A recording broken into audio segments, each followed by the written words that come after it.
During Thanksgiving dinner, my daughter's father-in-law threw red wine in her face. The dark liquid dripped from her chin onto the white dress I had bought her, staining the fabric like fresh blood. Across the table, the man held the empty glass like a weapon, his face twisted in arrogance. I waited for my son-in-law to stand up to defend his wife. I waited for him to shout. Instead, he laughed. He leaned back in his chair, swirled his own drink, and said, "Thanks, Dad. Maybe that will finally teach her some respect." I felt the blood in my veins turn to ice. My hands gripped the edge of the mahogany table so hard my knuckles turned white. I did not scream. I did not flip the table. I simply stood up, walked out to the porch, and made one phone call. They looked at me like I was just a senile old man in a flannel shirt and worn-out boots. They had no idea I owned the bank that held their mortgage. They had no idea who they were dealing with. Before I tell you how I destroyed their entire world in 24 hours, let me know where you are watching from in the comments below. Hit like and subscribe if you have ever had to protect your family from people who did not know your true worth. My name is Harlan Ford, and for 40 years, I built a logistics empire that moved freight across every highway in the southern United States. I started with one rusted truck and ended up with a fleet that could circle the globe. But nobody at that dinner table knew that. When my wife Martha passed away 3 years ago, I made a promise to live simply. I sold the big estate, stepped down as CEO, and moved into a small rental apartment. I drive a 10-year-old Ford pickup truck, and I wear clothes from the thrift store because I am tired of people only liking me for my money. I wanted to see who would stick around for Harlan the man, not Harlan the wallet. That Thanksgiving started like a bad joke. My son-in-law Braden lives in a sprawling mansion in a gated community. It is a beautiful house with marble floors and crystal chandeliers. Braden likes to tell everyone he is a self-made investor, but the truth is I secretly funneled $5 million to my daughter Emily as a wedding gift disguised as an insurance payout from her late mother. That money bought this house. That money bought the food we were eating. But Braden and his father Richard acted like they were kings holding court, and I was the jester. The dining room smelled of roasted turkey and expensive cologne. The air was thick and hot. Richard Sterling sat at the head of the table. He is a man who wears three-piece suits to family dinners and talks louder than anyone else in the room. He claims to be a real estate mogul, but I have been in business long enough to know the smell of desperation. And Richard smelled desperate. He spent the first hour of dinner bragging about his new development project in Florida.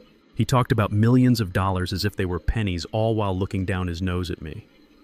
At one point, he pointed his fork at my chest and said, "Harlan, you should really upgrade that truck of yours. It is an eyesore in the driveway. The neighbors might think the gardener is eating with us." Braden chuckled nervously, sipping his wine. "Yeah, Dad, it is embarrassing. We have an image to uphold in this neighborhood. I just cut my turkey and chewed slowly. I told them the truck runs fine. It gets me from point A to point B. That is all a man needs." Richard rolled his eyes. "That is the problem with your generation, Harlan. No ambition, no vision. You are content with crumbs while men like me and Braden are out here hunting the whole buffalo." I wanted to tell him that I had hunted the buffalo, skinned it, and sold the hide before he was even born. But I stayed silent. I looked at my daughter Emily. She looked tired. She is a school teacher, a gentle soul who sees the best in everyone. Too gentle sometimes. She was pushing her food around her plate, her eyes darting nervously between her husband and her father-in-law. She looked like a trapped animal. The tension shifted when the main course was cleared. Richard did not wait for dessert. He reached under his chair and pulled out a leather folder. He slammed it onto the table, rattling the fine china. "Braden, tell her," Richard barked. Braden cleared his throat, avoiding Emily's eyes. "Babe, we have an opportunity. A once-in-a-lifetime deal. Dad's project in Florida needs a little bridge capital. Just a formality, really." Emily shrank in her chair. "Braden, we talked about this. You promised no more risky investments. We don't have the liquidity right now." Richard poured himself another glass of wine, filling it to the brim. "Liquidity is for poor people, Emily. This is about leverage. We need your signature on this loan guarantee. It uses the equity of this house as collateral. Just sign the damn paper." He slid the document across the table. It stopped right next to her wine glass. I saw Emily's hand tremble. I saw her look at me for a split second, begging for help, but then she looked at Braden. Braden leaned in. "Just sign it, Em. Don't be stupid. Do you want me to look like a failure to my father?" I could not stay silent anymore. I put my fork down. The sound of metal hitting china echoed in the room. I asked quietly. Is it wise to leverage your primary residence for a commercial loan, Richard? Interest rates are high right now. Richard turned his head slowly to look at me. His eyes were glazed and red. Excuse me, he sneered. Who asked the truck driver for financial advice? Stick to changing oil filters, Harlan. The adults are talking business. Emily sat up straighter. Don't talk to my father like that. And I am not signing it. I worked too hard to keep this house safe. I am not risking our home for another one of your schemes. The room went dead silent. Braden looked at his father, terrified. Richard's face turned a deep shade of purple. He stood up slowly. He looked massive, looming over my daughter. You ungrateful little brat, he hissed. My son pulled you out of mediocrity. He gave you this life. You do what you are told. I am not signing, Emily said, her voice shaking, but firm. That was when it happened. Richard's hand snapped forward. The motion was so fast and violent. The wine glass didn't just tip over. He threw the contents. A wave of dark red Cabernet crashed into Emily's face. It splashed into her eyes. It soaked her hair. It ran down her neck, ruining the white dress she had worn specifically because Braden said he liked it. She gasped, blinded and shocked. The red liquid looked horrifiedly like blood on her pale skin. For 3 seconds, nobody moved. I looked at Braden. This was his wife, the mother of his future children. This was the moment a man stands up and defends his family. But Braden sat there. He looked at his father, then at his crying wife, and then a smirk crawled across his face. He let out a short, cruel laugh. Thanks, Dad. Maybe that will teach her some respect. She has been getting too mouthy lately. Something inside me snapped. Not a loud snap like a branch breaking, but a quiet, deep fracture like a foundation shifting underground. The Harlan Ford who drove a beat-up truck vanished. The Harlan Ford who negotiated billion-dollar mergers and crushed competitors without mercy woke up. I looked at Richard. He was smiling, wiping a drop of wine from his hand with a napkin. Sit down, old man, he said to me, seeing me rise. Before you have a heart attack. The food is on me anyway. I did not look at him. I looked at Emily. She was wiping wine from her eyes with the tablecloth, sobbing quietly. I walked over to her. I took the napkin from my lap and gently dabbed her cheek. Let's go, Emily, I said softly. She looked up at me, confused and scared. Dad, I can't leave. Braden will be furious. Braden stood up, blocking the doorway. His face was flushed with wine and false power. She is not going anywhere, Harlan. And neither are you until she signs that paper. Or what? Are you going to fight me, old man? I looked at Braden.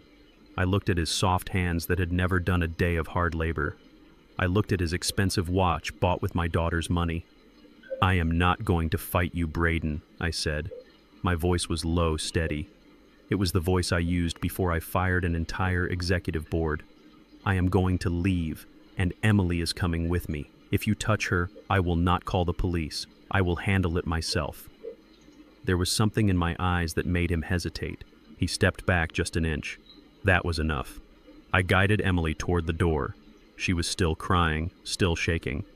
As we reached the foyer, Richard shouted from the dining room, "Go ahead, run away, but don't come crawling back when we are billionaires and take your trashy father with you." I walked Emily out to my old Ford pickup. The night air was cold. I opened the passenger door for her and helped her inside. She curled up in the seat, ruining her dress further, but she didn't care. I walked around to the driver's side, but I did not get in immediately. I stood there in the dark driveway of the house I had paid for. I looked at the golden light spilling from the dining room window. I could see them inside pouring more wine, laughing. They were celebrating. They thought they had won. They thought they had put the woman and the old man in their place. I reached into the pocket of my flannel shirt and pulled out a phone.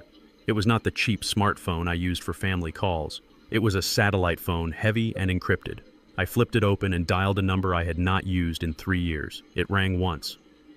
"Yes, sir," a voice answered instantly. It was Frank Kowalski, my chief legal counsel and the only man who knew where all the bodies were buried. "Frank," I said. "I am sorry to wake you." "You didn't wake me, sir. What do you need?" I looked at the window again. I saw Braden raise a glass to his father. "I need you to activate protocol number 4, I said. There was a pause on the line. Frank knew what that meant.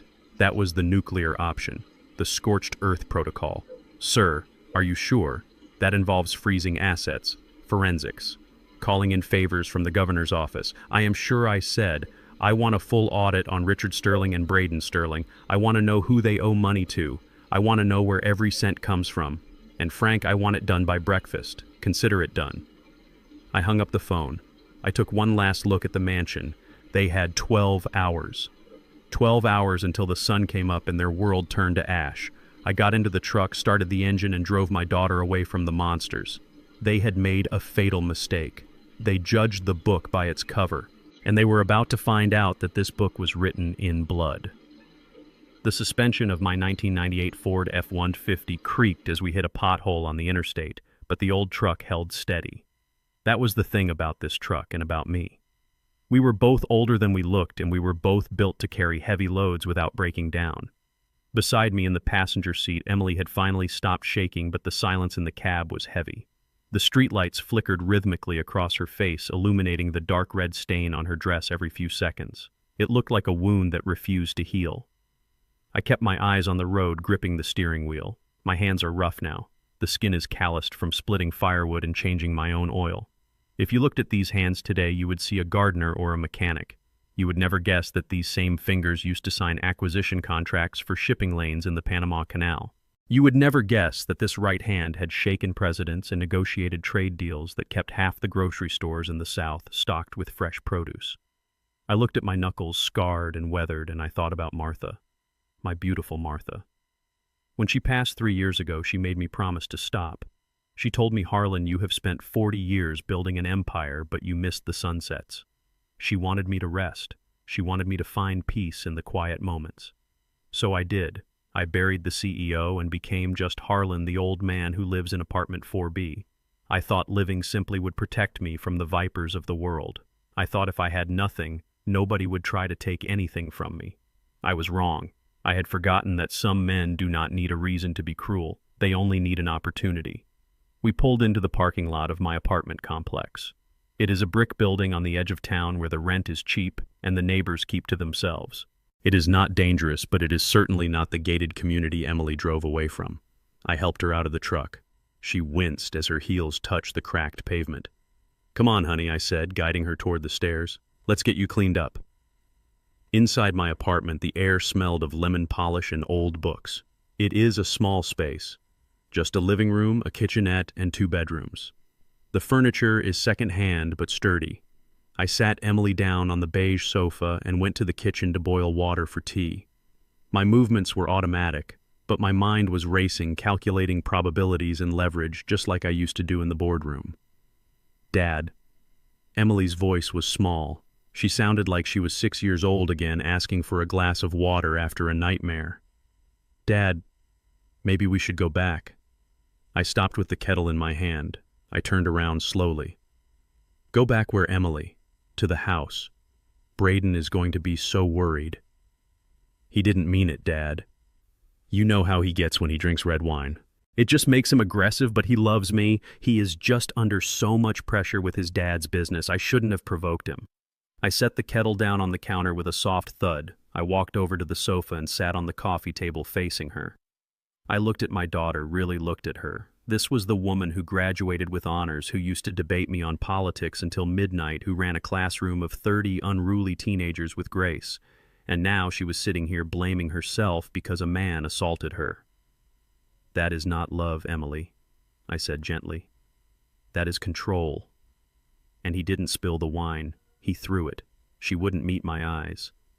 She picked at a loose thread on the sofa cushion. "He is stressed about the loan, Dad. Richard says if they don't get the capital, the deal in Florida will fall through. Braden says I am being selfish, holding on to the equity in the house. Maybe I am. Maybe I should just sign it. It is my duty as a wife, right?" I felt a physical pain in my chest, sharper than any heart attack. They had broken her. Piece by piece over the last 5 years, they had dismantled her confidence until she believed up was down and abuse was affection. This is what they call gaslighting. They twist your reality until you are thanking them for hurting you. I took her hands in mine. Her fingers were ice cold. "Listen to me very clearly. You are not selfish. You are smart. That house is the only thing standing between you and ruin. Braden does not need capital. He needs a miracle. And you are not going to be his sacrifice." She started to cry again, soft, broken sobs. "I don't know what to do, Dad. He said if I leave, he will take everything. He said I am too boring and old and that no one else would want me. I pulled her into a hug, letting her cry into my flannel shirt. I held her until her breathing slowed, until the exhaustion of the night finally caught up with her. I led her to the spare bedroom. It used to be my office, but I put a bed in there for when the grandkids visited, not that Braden ever let them come over. "Get some sleep, honey," I told her, pulling the quilt up to her chin. "We will figure this out in the morning." I waited by the door until her breathing deepened into the rhythm of sleep. Then I closed the door softly. The silence in the apartment was heavy, but it was the silence before a storm. I walked out onto the small balcony that overlooked the parking lot. The night air was crisp and smelled of rain. I could see the city lights in the distance, shimmering like diamonds. Somewhere out there in that glowing grid, Braden and Richard were probably laughing, drinking more of my daughter's wine, thinking they had won. They thought they were dealing with a helpless old man who drove a truck. I reached into my pocket and pulled out the satellite phone again. I dialed Frank Kowalski. He answered on the first ring, just like before. "I am listening, Sir," Frank said. "Sir." I leaned against the railing, looking down at my truck. "Frank, they made a mistake. A fatal mistake." "I assume you don't mean the wine, sir." "No, Frank. The wine was just the symptom. The disease is much deeper. I listened to them tonight. I watched their eyes. Richard isn't investing in Florida. I know a man who is cornered when I see one. He was sweating, Frank. He was sweating while eating a $200 turkey. And Braden, he looked at that loan document like it was a life raft. So what are your instructions, sir?" I took a deep breath, letting the cold air fill my lungs. I felt the old Harlan Ford coming back. The man who could freeze a competitor's supply chain with a single signature. "Activate winter protocol," I said. My voice was low, but it carried the weight of a judge's gavel. "Winter protocol." Sir Frank's voice hesitated for a fraction of a second. "That is total asset freeze.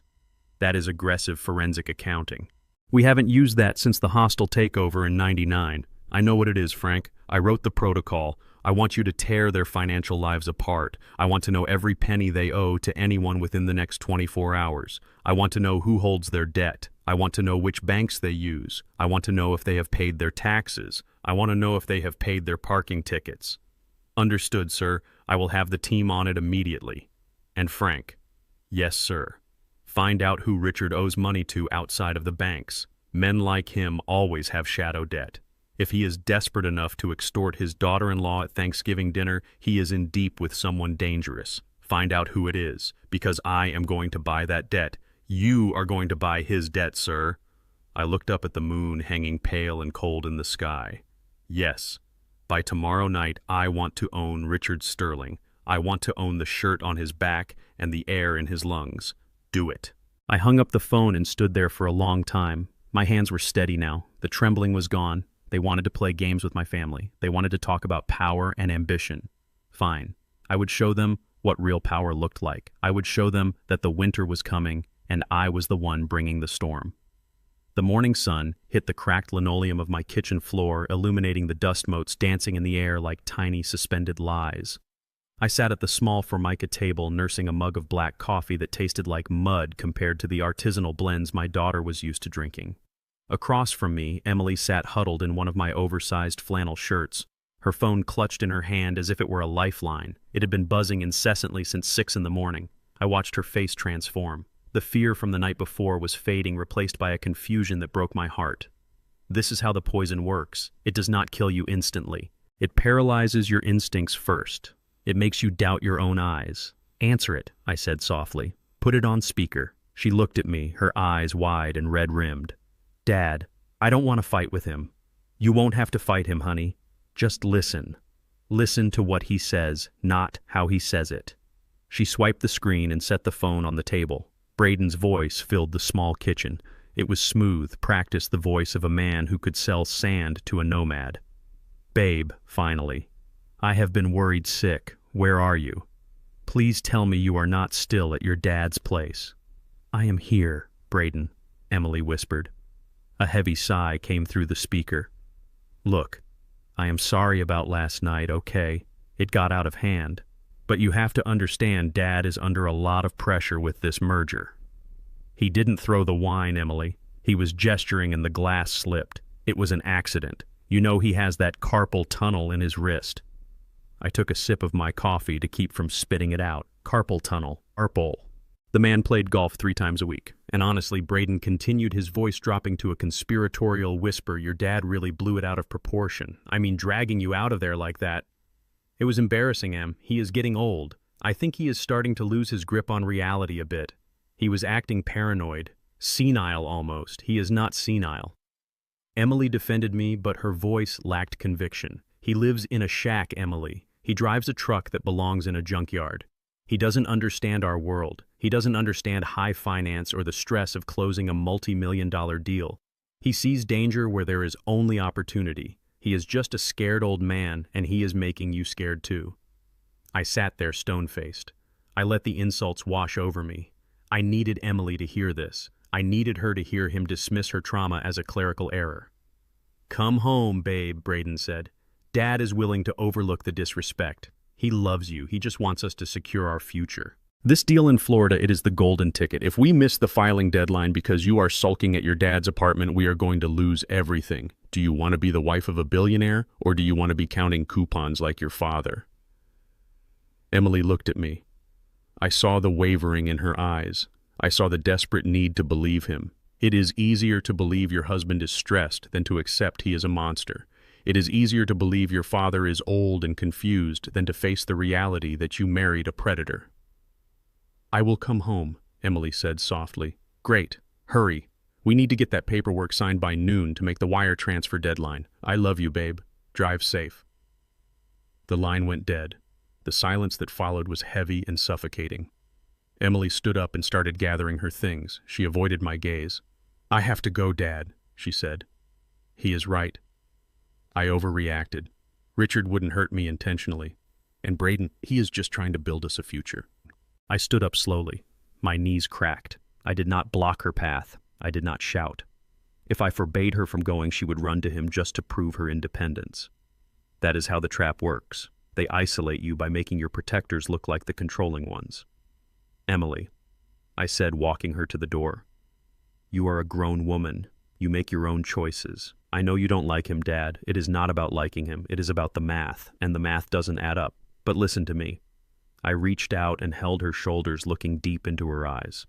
Go back if you must, but promise me one thing. What? Do not sign anything today. Tell them you need 48 hours to review the documents with a lawyer. Tell them you have a migraine. Tell them you lost your pen. I don't care what you tell them. Just buy yourself 48 hours. Dad, the deadline. There is no deadline, Emily. Real deals don't expire in an afternoon. Scams do. Panic does. If the deal is real, it will still be there on Wednesday. She hesitated. I saw the gears turning in her mind. The seed of doubt I had planted was small, but it was there. Okay, she said finally. 48 hours. I promise. But you have to trust me, Dad. I can handle this. I trust you. I lied. I trusted her heart, but I did not trust her judgment, not while she was under their spell. I watched her walk down the stairs to her car. She looked small and fragile in the morning light. As soon as her taillights disappeared around the corner, I moved. I went to my bedroom and opened the locked chest at the foot of my bed. I took out a baseball cap, a pair of nondescript sunglasses, and a different set of keys. I left the apartment, locking the deadbolt behind me. I did not take my truck. The Ford was too conspicuous now. Richard had made fun of it, which meant he noticed it. I walked 2 blocks over to a rental garage I kept under a pseudonym. Inside sat a gray sedan, boring and invisible, the kind of car you see 100 times a day and never remember. I slid into the driver's seat and checked my watch. Emily had a 5-minute head start. I knew the route she would take. She would drive slow, rehearsing what she would say. I pulled out into traffic, keeping a safe distance. My phone buzzed in my pocket. It was a text from Frank Kowalski. Forensic audit initiated. Initial findings are disturbing. You were right about the debt. It is not just banks. I found a link to a shell company in the Cayman Islands. And Harlan, the name on the shell company connects to the cartel. I gripped the steering wheel. Cartel. So Richard was not just a fraud, he was a dead man walking. And he was trying to use my daughter's inheritance to buy his own life back. I followed Emily's car as she turned into the gated community. I parked the sedan down the street where I had a clear view of the Sterling mansion but remained hidden by the landscaping trucks servicing the neighbors. I watched her walk up the driveway. The front door opened before she even knocked. Braden was there. He pulled her into a hug that looked more like a restraint than an embrace. He kissed her forehead, but his eyes were scanning the street, looking for me, looking for the old man in the truck. He didn't see me. He didn't see the gray sedan. He didn't see the wolf waiting in the tall grass.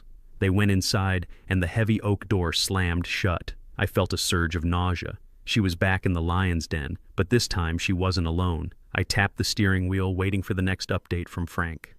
48 hours, that was all I needed to tighten the noose. If they touched her, if they so much as raised a voice, I would burn their world down before lunch. I settled into the seat, watching the house.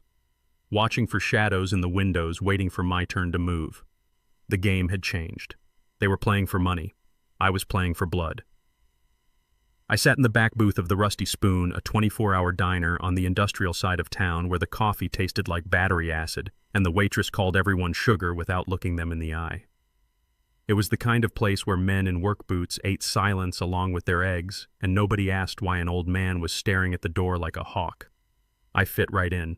My flannel shirt was faded, and my hands were wrapped around a mug that had lost its heat 20 minutes ago.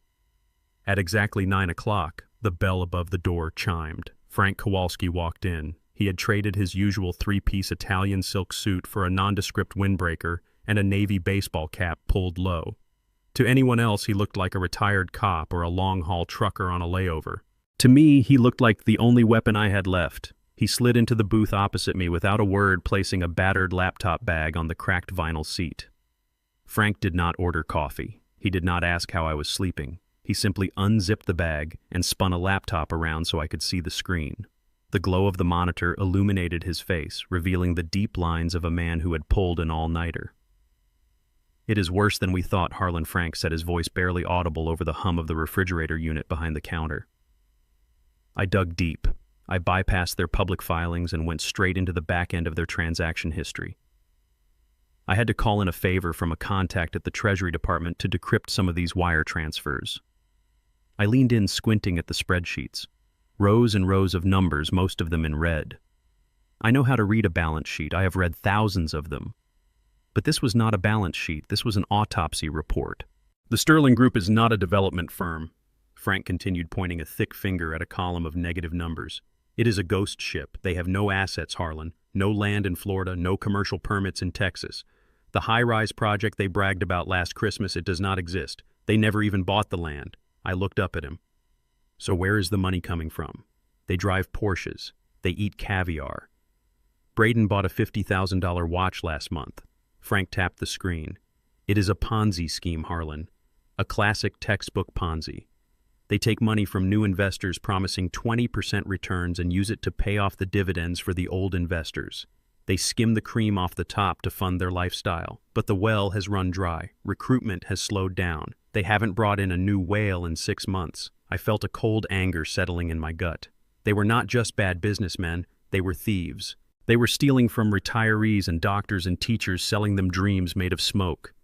"But that is not the worst part," Frank said, and for the first time I saw a flicker of genuine concern in his eyes. "Being broke is a civil matter. Being dead is a different problem entirely. Scroll down." I touched the trackpad and scrolled to the bottom of the document. There was a separate tab highlighted in black. The numbers there were not large compared to the bank loans, but the names attached to them made my blood run cold. "They owe $12 million to regional banks," Frank explained.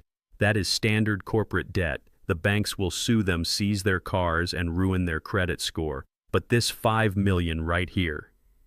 He pointed to a line item labeled simply, "Consulting fees." "This is not a bank. This is shadow money." I looked at the routing numbers. They bounced through 3 shell companies before landing in an account in the Cayman Islands. I recognized the structure. I had seen it before when I was cleaning up the shipping lanes in the 90s. "Who is it?" I asked. Frank lowered his voice. "It traces back to a private lending syndicate out of Miami. They are not the kind of people who send demand letters, Harlan. They are the kind of people who send men with baseball bats and blowtorches. This isn't investment capital. This is loan sharking on a corporate scale.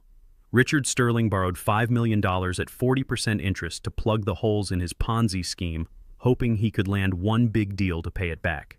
He failed. And the deadline I asked already knowing the answer. Tuesday, Frank said grimly. The balloon payment is due next Tuesday. 5 million plus interest. If they don't pay, the lenders will assume they are non-compliant. These people view non-compliance as an insult. They will come for assets first, and if there are no assets, they will come for blood. I sat back against the vinyl booth, letting the information sink in. It all made sense now. The sweat on Richard's forehead, the aggression, the desperation in Braden's voice when he called Emily. They were not just trying to close a deal. They were trying to save their lives. They were cornered rats, and they needed a piece of cheese to distract the cats waiting outside the door. And that is where Emily comes in, I said quietly. Frank nodded. The house. It is the only clean asset left in their entire orbit. The banks have liens on their office building, their cars, and Richard's condo. But the house Braden lives in, the house you bought for them, is in Emily's name alone thanks to that trust structure we set up. It has $2 million in equity. They want her to sign it over so they can mortgage it, I realized. $2 million. It won't pay off the debt, Frank corrected me. But $2 million cash is enough to pay the VIG, the interest payment. It buys them another 30 days of breathing room. It keeps the wolves away for 1 more month. They are willing to make your daughter homeless just to buy themselves 4 more weeks of pretending to be rich. I looked out the window of the diner. A stray dog was digging through the dumpster in the alley. I felt a kinship with that dog. We were both looking at garbage and trying to find something worth saving. If she signs that paper, I said thinking aloud, she loses the house. When the house gets foreclosed on, and it will, because they can't make the payments, she is on the street. And since the loan is guaranteed by the property, the shadow lenders will have a claim on it. They could literally show up at her front door to collect. Exactly, Frank said, closing the laptop. They are not just stealing her money, Harlan. They are inviting danger into her living room. If they default on a loan secured by that house, the people coming to collect won't care that Emily didn't know what she was signing. They will just see an asset they can liquidate. I clenched my jaw so hard my teeth ached. My daughter was living in a house of cards that was already on fire, and her husband was trying to lock the door from the outside. They viewed her as a resource, a signature, a piggy bank to be smashed open when the bill came due. What is the next move? Sir Frank asked, reaching for his water glass. Do we go to the police? The FBI would love this Ponzi scheme. No, I said instantly. If we go to the feds, they freeze everything. The investigation takes months. Richard and Braden might get arrested eventually, but in the meantime, the shadow lenders will see the assets being frozen, and they will panic. They might decide to cut their losses and hurt someone before the police can build a case. And Emily, she would be dragged into the middle of it. She would be the wife of a felon. Her assets would be tied up in litigation for years. I need to get her out cleanly first. So what do we do? I looked at the red numbers burning in my mind. 12 million to the banks, 5 million to the sharks, $17 million of hole they had dug for themselves. We accelerate the timeline, I said. We don't wait for Tuesday. If they need money so badly, I am going to give them a chance to earn it, but they are going to have to work for it. Frank raised an eyebrow. You are going to give them money. No, I said, a cold smile touching my lips. I am going to buy their debt. I want you to contact the regional banks holding that 12 million. Use the shell company, the one we used for the acquisitions in 08. Tell them we are an aggressive debt collection agency looking to buy distressed assets. Offer them 50 cents on the dollar. They will jump at the chance to get toxic loans off their books. You want to become their primary creditor? Frank asked, understanding dawning on his face. I want to own the paper, Frank. I want to be the one holding the leash. By Monday morning, I want to be the reason their credit cards stop working. I want to be the reason their office doors are padlocked. I want to squeeze them until they have no choice but to show Emily exactly who they are. And the shadow debt. The 5 million. Leave that to me, I said. I know how to handle bullies. If they think they are predators, they are about to find out there is a much bigger dinosaur in the jungle. Frank packed up the laptop. His movements were crisp, professional. He stood up and adjusted his cap. I will get the paperwork started. The banks will close by 5. We can own their debt by Monday opening bell. Good, I said. Go. Frank walked out of the diner, disappearing into the gray morning. I stayed in the booth for a moment longer, staring at the cold coffee. My daughter was in a house with 2 men who would sell her to save their own skins. They were desperate, dangerous, and out of time, but they had made one critical error calculation. They thought they needed $2 million to survive. What they really needed was mercy, and I had just run out of it. I dropped a $20 bill on the table and stood up. My joints popped. I felt the weight of my 72 years, but I also felt a surge of energy I hadn't felt since I retired. I wasn't just a father anymore, I was the chairman again, and the board meeting was about to begin. Monday morning arrived with a sky the color of a bruised plum, heavy with rain that refused to fall. I sat in the driver's seat of the rental sedan parked 3 rows back from the entrance of the First National Bank. It was a local branch, the kind with red brick walls and a flag that needed replacing fluttering limply on the pole. I had been waiting for 20 minutes sipping lukewarm coffee from a styrofoam cup when I saw the silver Porsche swerve into the lot. Braden drove like he lived fast and reckless. He took up 2 parking spaces, leaving the car at a crooked angle. I watched him get out. He adjusted his suit jacket and smoothed back his hair, checking his reflection in the side mirror. From a distance, he looked like success. Up close through the lens of my binoculars, I saw the fraying reality. His shirt was wrinkled at the collar. He hadn't shaved properly. He looked like a man who had spent the weekend staring at a wall, wondering when the roof was going to cave in. He was carrying a leather portfolio under his arm. I knew exactly what was inside. Desperation. I waited until he walked through the glass double doors before I exited my vehicle. I pulled my baseball cap lower and hunched my shoulders, adopting the posture of a man whose biggest worry was the price of heart medication. I walked slowly, leaning on a cane I didn't need, shuffling into the bank lobby. The air inside was cool and smelled of sanitized money. It was quiet. A few tellers stood behind the counter counting bills with rhythmic snaps. A security guard, bored out of his mind, leaned against a pillar, scrolling on his phone. I moved to the seating area near the customer service desks, picking up a discarded newspaper from a coffee table. I held it up, obscuring my face, leaving just enough of a gap to watch the drama unfold. Braden did not go to the teller line. He marched straight to the desk of the branch manager. The manager was a man named Bill Henderson. Bill was 50 years old, balding, and wore glasses that were too big for his face. He looked like a mild-mannered accountant, but I knew better. Bill had been my lead payroll officer at Ford Logistics for 15 years before he retired to run this quiet little branch. He was loyal to the bone, and he knew exactly who I was, even if I looked like a drifter today. I watched Braden sit down without being invited. He flashed a smile that was all teeth and no warmth. I could hear his voice carrying across the silent lobby. "Good morning," Bill Braden said, loud enough for the tellers to hear. "I need to make a withdrawal from my wife's trust, the Emily Ford Sterling account. We have an investment opportunity that is closing at noon, and I need a cashier's check for $250,000. I lowered the paper slightly. $250,000. He wasn't trying to pay off the sharks yet. He was trying to get walking around money. He was trying to secure a getaway fund or maybe pay off the lease on that Porsche before they repossessed it. Bill Henderson looked at Braden over the rim of his glasses. He didn't smile. "Good morning, Mr. Sterling. Is your wife with you today?" Braden laughed a short, nervous bark. "Oh, you know Emily. She is under the weather. A migraine. She asked me to handle this for her so she wouldn't have to come out in the damp air. I have the authorization right here." He slid a piece of paper across the desk. It was a power of attorney document. Even from 20 feet away, I could see the stamp of a notary. I knew for a fact Emily had not signed that. She had been at my apartment all weekend crying over cups of tea. That signature was a forgery, and a bad one at that. I reached into my pocket and pulled out my phone. I kept my eyes on Braden, but my thumb moved over the keypad. I typed a simple message to Bill. "He is lying. Deny it. Record everything." I hit send. I saw Bill's phone light up on his desk. He glanced at it for a fraction of a second, then looked back at Braden. He picked up the document and studied it. The silence stretched out. Braden began to tap his foot on the carpet, a rapid staccato rhythm of anxiety. "Is there a problem?" Bill Braden asked, his voice tightening. Bill set the paper down. He folded his hands on the desk. "Mr. Sterling, this power of attorney is dated yesterday." "That is right," Braden said. "We had a notary come to the house.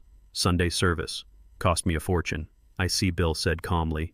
"The problem is, Mr. Sterling, that the Emily Ford Trust is a protected asset. It requires dual authentication for any withdrawal over $10,000. That means Mrs. Sterling needs to be physically present to provide a thumbprint, or she needs to call on a secure line with her verbal password." Braden's smile vanished. "Since when?" "I have made transfers before without dragging her down here." Since this morning, Bill said. Bank policy was updated. Security protocols. Braden leaned forward. Listen to me, Bill. I don't have time for bureaucracy. I have partners waiting. This is my wife's money. Whatever belongs to her belongs to me. That is how marriage works. Now cut the check. I am afraid I cannot do that, Sir Bill said. Not without Emily. Braden stood up. The chair scraped loudly against the floor. The tellers stopped counting. The security guard looked up from his phone. Do you know who I am? Braden shouted. His face was flushing red, the veins in his neck bulging against his collar. I am Braden Sterling. My father is Richard Sterling. We own half this town. I am not some beggar off the street asking for a loan. I am demanding access to my own capital. I slid my phone partly out of my pocket, pressing the record button on the voice memo app. The microphone picked up every word echoing off the high ceilings. I understand your frustration, Bill said, his voice remaining professionally flat. But the answer is no. And frankly, Mr. Sterling, this signature does not match the specimen we have on file for your wife. If you press this, I will have to flag it for fraud review. That was the spark. Braden exploded. He slammed his fist onto the mahogany desk, making the pen holder jump. Fraud, he screamed. You are accusing me of fraud, you little bean counter. I will bury you. I will buy this trashy little bank and I will fire you myself. I will turn this building into a parking lot. Do you hear me? Give me my money. The security guard took a step forward, his hand resting on his belt. Braden spun around, pointing a finger at the guard. Don't you dare come near me. You are all incompetent. I am going to call my lawyers. You are going to regret this. You are going to be begging me for a job next week. He grabbed the forged document off the desk, crumpling it in his fist. He looked wild, unhinged. This was the real Braden, the man who threw wine at women, the man who thought the world owed him a living because he wore a suit. I watched him storm toward the exit. He walked right past me. He was so consumed by his own rage, so blinded by his entitlement, that he didn't even look at the old man in the flannel shirt sitting 3 feet away. He pushed through the doors into the humid morning air. I stayed seated for a moment longer. The silence returned to the bank, but the tension remained. Bill Henderson looked across the lobby at me. He gave a nearly imperceptible nod. I nodded back. I stopped the recording on my phone. 1 minute and 45 seconds of threats, intimidation, and attempted grand larceny. It was beautiful. It was the kind of evidence that family court judges loved. It was the kind of evidence that turned a divorce hearing from a negotiation into an execution. I stood up, leaning on my cane, waiting for my heart rate to slow. I wasn't scared. I was disgusted. I had worked with sharks and killers in the logistics business, men who would slit your throat for a shipping container, but even they had a code. Braden had no code. He was just a child throwing a tantrum because the cookie jar was locked. I walked out of the bank. The silver Porsche was gone, leaving skid marks on the asphalt. I walked to my rental car, feeling the weight of the phone in my pocket. Braden thought he had a bad morning. He thought he had hit a wall. He didn't know that the wall was just the beginning. I started the car and checked the time. It was 11:30. The banks were holding the line. Now it was time for the second phase. I needed to see what Frank had found on the other side of town. Braden had failed to get the walking around money. That meant the desperation would double. And desperate men make mistakes. I pulled out of the lot, my eyes on the road, my mind on the hunt. The trap was set, and the rat was running right toward the cheese. I met Frank Kowalski an hour later in the deserted parking lot of an old shopping mall on the west side of town. The rain had finally started to fall, tapping a relentless rhythm against the roof of my rental sedan. It was the kind of gray, miserable weather that matched the feeling in my gut. Frank parked his black SUV next to me and climbed into my passenger seat. He brought the smell of wet pavement and stale tobacco with him. He didn't look at me. He just placed a thick manila envelope on the dashboard between us. I stared at the envelope. In my line of work, envelopes like that never contained birthday cards. They contained subpoenas, indictments, or evidence of breach of contract. But I knew this was different. This was not business. This was the dissection of my daughter's life. You were right, Sir Frank said, his voice heavy. He paused, rubbing his face with a tired hand. I wish you hadn't been. I really wish you had been wrong about this one. I picked up the envelope. My hands were steady, but my heart felt like a stone dropping through water. I undid the clasp and slid the contents out. Photographs. Dozens of them. High-resolution glossy prints taken with a telephoto lens. I shuffled through them, slowly forcing myself to look at every detail. The first photo showed Braden. He was smiling. It was a genuine smile, not the shark-like grin he used at business dinners. He was standing outside a boutique in the trendy uptown district, holding the door open for a woman. She was young, maybe 25. She had long blonde hair and was wearing a dress that cost more than my truck. She looked like a model or an influencer, the kind of woman who exists on Instagram and in the nightmares of wives. Her name, Frank told me, was Tiffany. I flipped to the next photo. Braden and Tiffany sitting at a sidewalk cafe. He was holding her hand across the table. He was leaning in, whispering something that made her laugh. I looked at the timestamp in the corner of the photo. It was taken 2 days after Patrice's funeral. While my daughter was at home mourning her mother while I was sitting alone in my dark house trying to figure out how to live without my wife, Braden was drinking mimosas with his mistress. I felt a bile rise in my throat. I swallowed it down. I kept looking. The next series of photos showed them entering a high-rise apartment building downtown. The Meridian. I knew it well. It was one of the most expensive addresses in the city. Concierge service, rooftop pool, private elevators. Frank handed me a sheet of paper. It was a copy of a lease agreement. Penthouse B. Frank said quietly, $6,500 a month, plus utilities and parking. I looked at the signature on the lease. It was Braden's scrawl. But then I looked at the payment method. My vision blurred. I had to blink to clear it. The checks for the rent, the checks for the deposit, the checks for the furniture rental. They were all drawn from the Emily Ford Trust. He is paying for her apartment with my daughter's money, I said. The words tasted like ash. Frank nodded grimly. He set up a recurring transfer 6 months ago. He listed it in the books as office overhead for a satellite location. Emily never checks the line items. She trusts him. He is using the money you gave her to keep a roof over his girlfriend's head while he tries to mortgage the roof over your daughter's head. I looked back at the photo of Tiffany. She wasn't the enemy. She was just a symptom. A symptom of a man who had no soul. Braden wasn't just a bad husband. He was a parasite. He was feeding off Emily's inheritance, feeding off her love, and using it to build a secret life where he was the big man, the provider, the hero. I put the photos back in the envelope. My hands were shaking now just a little. It wasn't fear, it was the vibration of a machine that was revving up to maximum power. I wanted to drive to that penthouse. I wanted to drag him out by his expensive haircut and throw him off the balcony. I wanted to break him bone by bone. But that was the old Harlan talking. The Harlan who fought with his fists in the truck yards back in the 70s. I had to be the CEO. I had to be cold. "Do we give this to Emily?" Frank asked. He reached for the envelope. "If she sees this, she will leave him today. She will file for divorce before dinner. It ends the leverage game immediately." I put my hand on the envelope, stopping him. "No." Frank looked surprised. "Sir, with all due respect, this is the smoking gun. This proves he is not just a failure but a cheater. This destroys his character." I looked out the windshield at the rain streaking the glass. "If I show her this now, Frank, do you know what will happen? She will cry, she will scream, she will confront him. And do you know what Braden will do? He will lie. He will say Tiffany is a client. He will say the apartment is for business meetings. He will say the photos are taken out of context. He will gaslight her again just like he did with the wine. He will tell her I hired a sleazy detective to frame him because I am a jealous old man." "But the lease," Frank argued. "The money trail." "She is in denial, Frank," I said, my voice hard.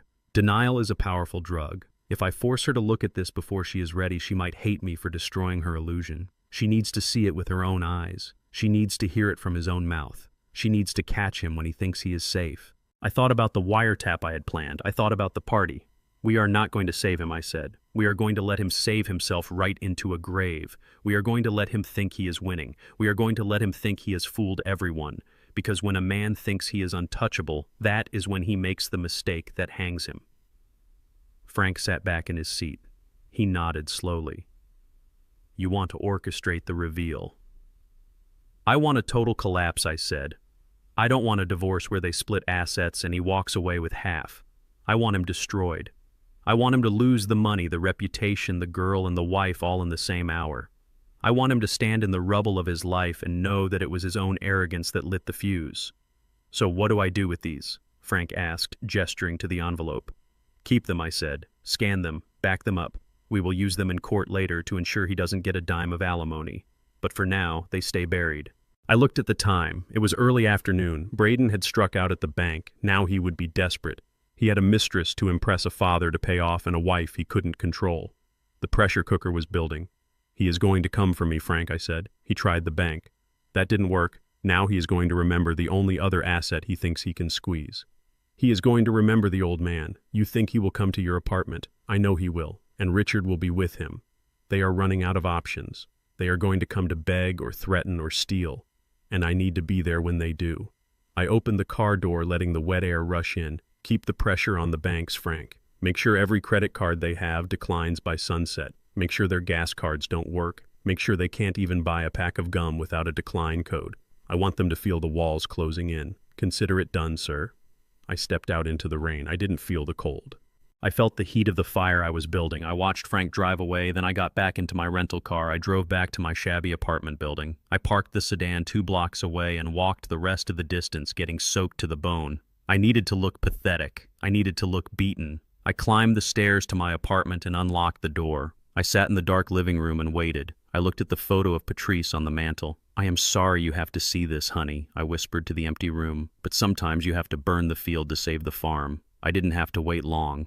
An hour later, I heard the heavy footsteps on the stairs. I heard the aggressive knock on the door. It wasn't a request for entry, it was a demand. I didn't get up immediately. I let them knock again, louder this time. I let them stew in their own panic. Then I shuffled to the door, stooped my shoulders, and put on the mask of the scared, confused old man. It was time for the next act. And I was going to deliver the performance of a lifetime. They didn't just stand at the door waiting for an invitation. Braden pushed past me into the living room, his shoulders slamming into my chest with enough force to make me stumble. The air shifted from awkward to dangerous in a heartbeat. He looked around the small space with wild, feverish eyes. He wasn't just desperate, he was frantic, like an addict looking for a fix. He started pulling open drawers. He swept my collection of old farmers' almanacs off the shelf, sending them crashing to the floor in a heap of paper and dust. "I know you old-timers," Braden spat, kicking a stack of magazines across the linoleum. "You don't trust banks. You stuff cash in coffee cans. You hide it under the floorboards. Where is it, Harlan? I need cash now, not tomorrow. I need $5,000 just to keep the lights on at the office. Where is the stash?" Richard stood by the door, blocking the exit. He didn't stop his son. He watched the destruction with cold calculation, his arms crossed over his expensive suit. "Let him look, Harlan." Richard said, his voice devoid of any empathy. "If you have a stash, now is the time to donate to the cause. Consider it a down payment on your daughter's future happiness. If you don't help us, Braden is going to be very unhappy, and unhappy husbands make for miserable wives." My heart hammered against my ribs, not from fear, but from the sheer effort of holding back the tiger inside me. Braden grabbed a ceramic vase from the side table. It was a cheap thing I bought at a garage sale for $2, but he didn't know that. He looked at me with pure malice and smashed it against the wall. Shards of pottery exploded across the room. "Stop it," I said, my voice trembling with feigned terror. "Please, that is all I have. You are breaking my home." Braden got in my face. He was close enough that I could smell the sour sweat of panic on him masking his cologne. He grabbed the collar of my flannel shirt and bunched it in his fist. He shoved me back hard against the wall. The plaster crumbled behind my shoulders, and a picture frame fell to the floor, shattering the glass. "You are holding out on us," Braden hissed. "You have land. You have a truck.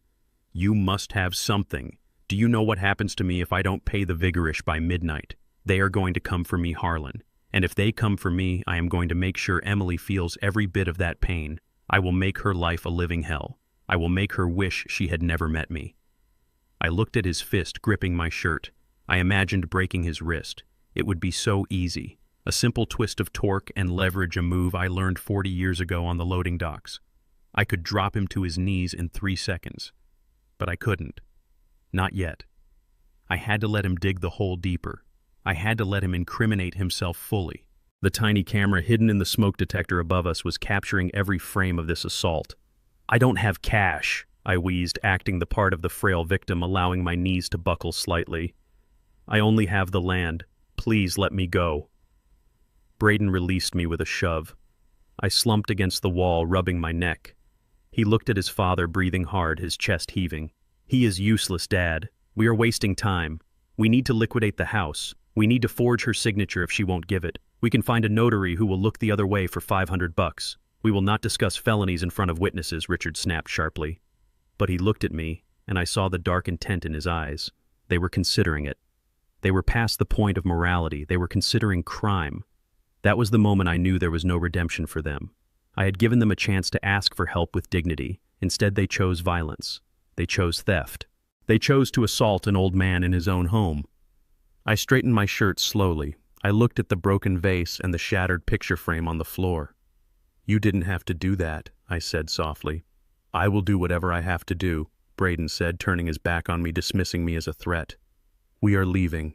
If you don't find a buyer for that dirt patch by Friday, Harlan, I am putting Emily on the street. I swear it." It was only then, after the physical threat, after the destruction of my property, that I played my ace. I waited until his hand was on the doorknob before I mentioned the wealthy friend.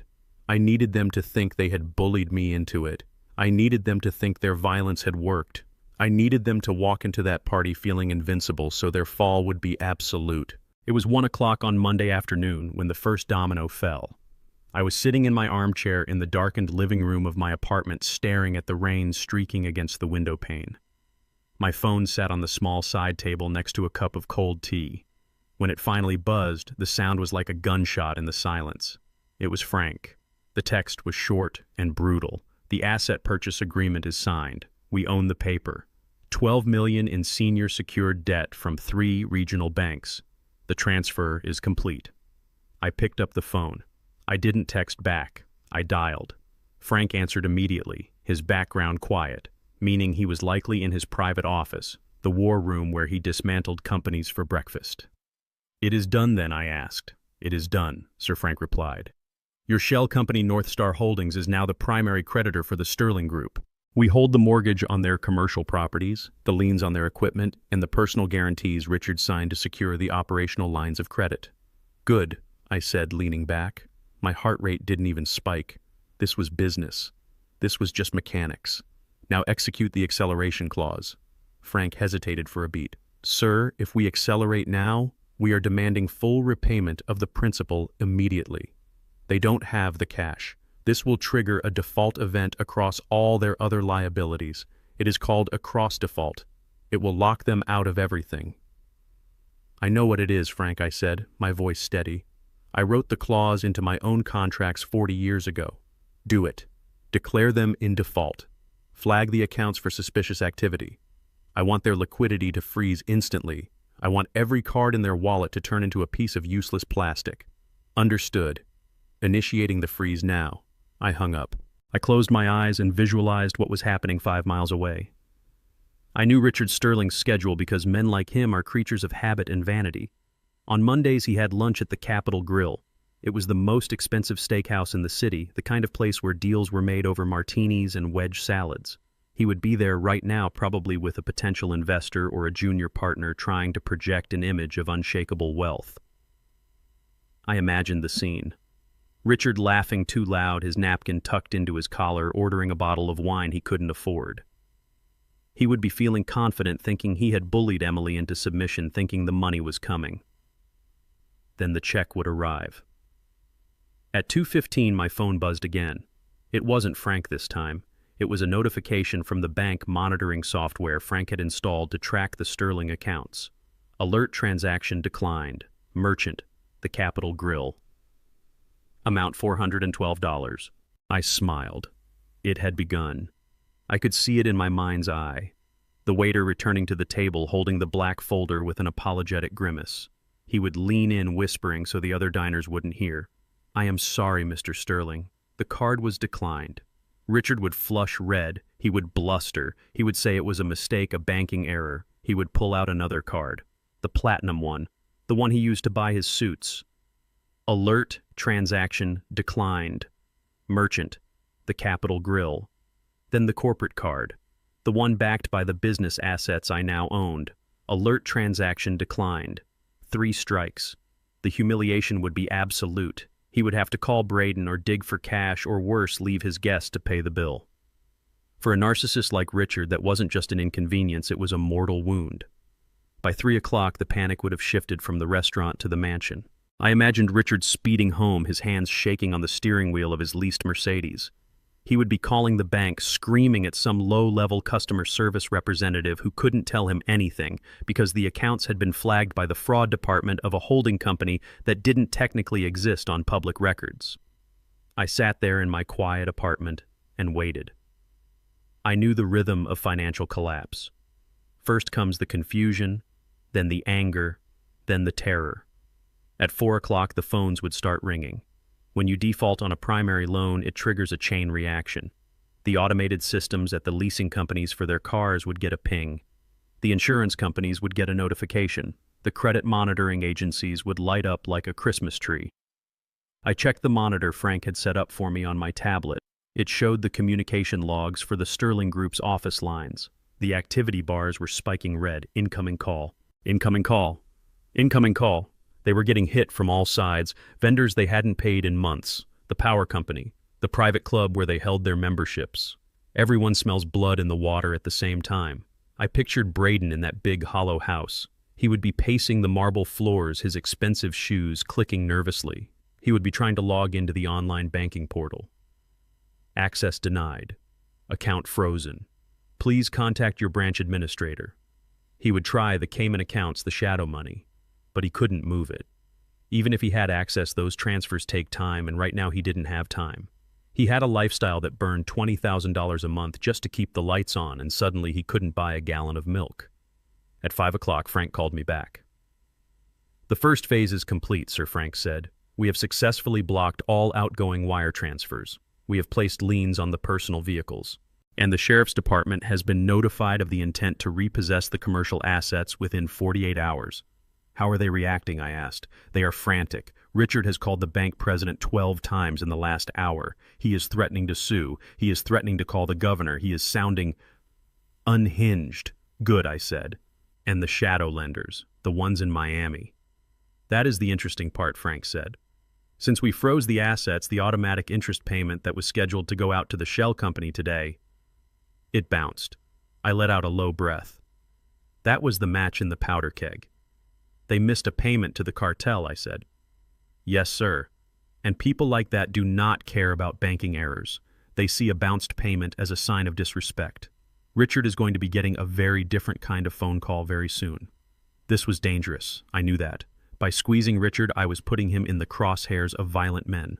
But I also knew that Richard was a coward. When the sharks started circling, he wouldn't stand and fight. He would run to the only person he thought he could still manipulate. He would run to me. Keep the pressure on Frank, I said. Don't let them breathe. I want them to feel the weight of every single dollar they stole. I want them to realize that their entire life is a rental and the lease has just expired. I hung up and walked to the window. The rain had stopped, but the sky was still dark and threatening. Below on the street, life went on.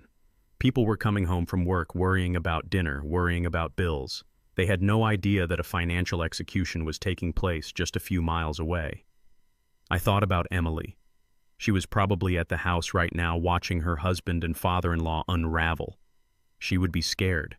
She wouldn't understand why the credit cards weren't working, why the phones wouldn't stop ringing. Braden would be spinning lies telling her it was a glitch, a temporary setback, a conspiracy against them. But the fear in his eyes would be real, and she would see it. I needed them to break. I needed them to be so desperate, so stripped of their pride that they would show their true faces. I needed them to come to me not as arrogant masters of the universe, but as beggars. And they would come. I knew it as surely as I knew the sun would rise. They had no liquidity. They had no credit. They had enemies closing in from the south. The only asset they had left was a piece of land in the country that belonged to a senile old man who didn't know the value of $1. Or so they thought. I went to the kitchen and opened a can of soup for dinner. I ate it standing up, leaning against the counter. It was simple food, honest food. It tasted better than any steak Richard Sterling had ever eaten on credit. The trap was sprung. The cage was locked. Now all I had to do was wait for the rats to realize there was no way out except through me. The door clicked shut and the silence rushed back into the apartment, heavy and thick. I stood there for a moment, listening to the fading echo of Braden's laughter in the stairwell. "Can you believe that old fool?" The words hung in the air like smoke. I walked to the window and peered through the blinds. Down in the parking lot, Richard was leaning against his Mercedes, wiping sweat from his forehead with a silk handkerchief. Braden was pacing, talking animatedly, with his hands probably already spending the money they thought they were about to get. They looked like vultures who had just spotted a fresh carcass. They had no idea the carcass was baited with poison. I turned away from the window and went to the closet. I pushed aside the flannel shirts and the worn denim jackets until I reached the back. There, inside a garment bag that hadn't been opened in 3 years, hung my tuxedo. It was a bespoke piece cut by a tailor in London who dressed royalty. I ran my hand over the fabric. It was still perfect. I pulled out my satellite phone and dialed Frank. They took the bait, I said. My voice was no longer the wavering whisper of a scared old man. It was granite. "Excellent," Sir Frank replied instantly. "The Grand Plaza is secured. I bought out the Grand Ballroom for tomorrow night. The staff has been briefed. The security detail is in place. Good. Now, Frank, I want you to fill that room. Fill it, sir. I want an audience. I want every creditor they have stiffed in the last 5 years. Call the vendors, the caterers, the florists, the contractors. They never paid. Tell them the Sterling Group is hosting a settlement gala. Tell them checks will be cut at the door. They will come running. I understand. You want witnesses. I want a jury." I corrected him. "And Frank, send a special invitation to Tiffany." "The mistress?" "Yes. Tell her a modeling agency scout will be there looking for new talent. Flatter her vanity. Make sure she attends. And make sure she feels entitled to be there. Consider it done. And the Miami debt. Sir, the $5 million. The transfer cleared 10 minutes ago," I said. "I own the note. I am the shadow lender now. Technically, I own the air Richard Sterling is breathing right now." I could hear the smile in Frank's voice. "It is going to be quite a show, Harlan. It is not a show, Frank. It is a reckoning. Get the helicopter ready. The chairman is coming out of retirement." I hung up the phone and sat in my armchair. I closed my eyes and visualized the chessboard. Richard and Braden were moving their pieces, blindly driven by greed and fear. They thought they were walking into a salvation meeting. They thought they were going to charm a wealthy investor and spin their web of lies one more time. They didn't know that the wealthy investor was the man they had mocked for driving a Ford. They didn't know that the venue belonged to a holding company I founded in 1985. They didn't know that the rich friend was just a mirror reflecting their own avarice back at them. I thought about Emily. She was the only variable that worried me. She would be there caught in the crossfire. Seeing her husband for what he truly was would destroy her. It would break her heart. But a broken heart can heal. A life lived in slavery to a monster. That is a fate worse than death. I had to break her heart to save her life. I stood up and walked to the kitchen. I poured the rest of the cold coffee down the sink. I wouldn't need caffeine to stay awake tonight. Adrenaline would do just fine. I picked up a pen and a notepad. I started drafting my speech. I didn't need a teleprompter. I knew exactly what I wanted to say. I had been writing this speech in my head since the moment that wine hit my daughter's face. "Ladies and gentlemen," I wrote, "welcome to the harvest." Tomorrow night the masquerade would end. Tomorrow night the flannel shirt would come off and the armor would go on. I looked at my reflection in the darkened window. The old man was gone. The wolf of Southern logistics was back, and he was hungry. I stood in the center of my small living room feeling the energy shift. It was no longer a place of hiding. It was a command center. I picked up the satellite phone and dialed Frank Kowalski again. The line connected instantly. "Frank," I said, my voice steady and cold, "it is time to set the stage. I want the Grand Plaza Hotel ballroom booked for tomorrow night. The Grand Plaza, sir. That is your crown jewel." "Exactly. It is the only venue in the city ostentatious enough to make Richard Sterling believe he has finally ascended to the heavens. He thinks he is walking into a coronation. I want him to feel the luxury. I want him to smell the money he thinks he is about to steal. Spare no expense, Frank. Champagne fountains, live orchestra, ice sculptures. Make it look like the Great Gatsby threw a party for the devil."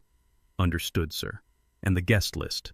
This is the most important part, Frank. I don't want friends. I want witnesses. I want you to invite every single person Richard Sterling has swindled in the last decade. Call the contractors who built his phantom developments and never got paid. Call the suppliers who are holding his bad checks. Call the bank managers who are losing their jobs because of his defaults. Tell them it is a settlement gala. Tell them the new investor is cutting checks at the door. That will pack the room, sir. It will be a powder keg. That is the point. And Frank, there is one more invitation, a very specific one.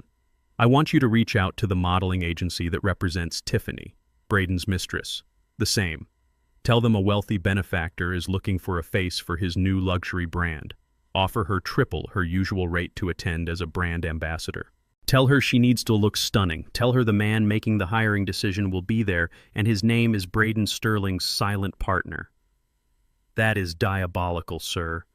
Braden won't know she is coming. He won't have a clue. He thinks he can keep his worlds separate. He thinks he can have the wife at home and the mistress in the penthouse. Tomorrow night, those worlds are going to collide, and I want a front row seat when the universe collapses on top of him. I hung up and walked to the closet. I pushed aside the tuxedo I had looked at earlier. No, not yet. If I showed up in a tuxedo too early, they would suspect something. They needed to see the victim. They needed to see the mark. I pulled out my most worn-out pair of work trousers, the ones with the oil stain on the thigh from when I fixed the transmission on the Ford. I found a flannel shirt that was fraying at the collar. I put on my old boots, the ones with the scuffed leather toes. I looked in the mirror. I didn't see a billionaire. I saw a tired, defeated old man who was ready to sell his family land for pennies on the dollar. It was the perfect disguise. I reached into the pocket of the flannel shirt and pulled out a small silver USB drive. It was light, cold metal. It didn't look like much, but inside that drive was the forensic accounting report Frank had compiled.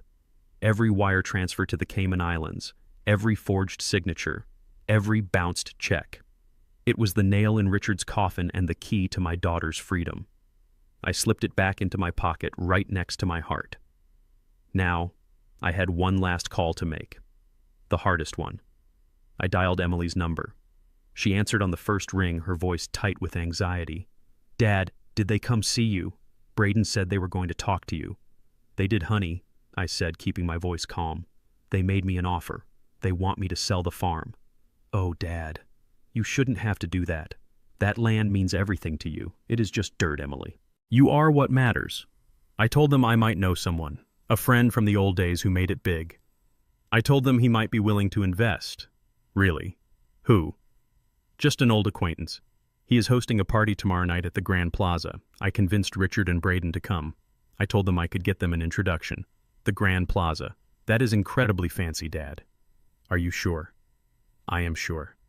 But Emily, I need you to do something for me. I need you to come too. I don't know, Dad. Braden is so angry. He said I humiliated him at the bank. He said I am not allowed to leave the house until I sign the papers. He will let you come to this, I said. He thinks there is money on the table.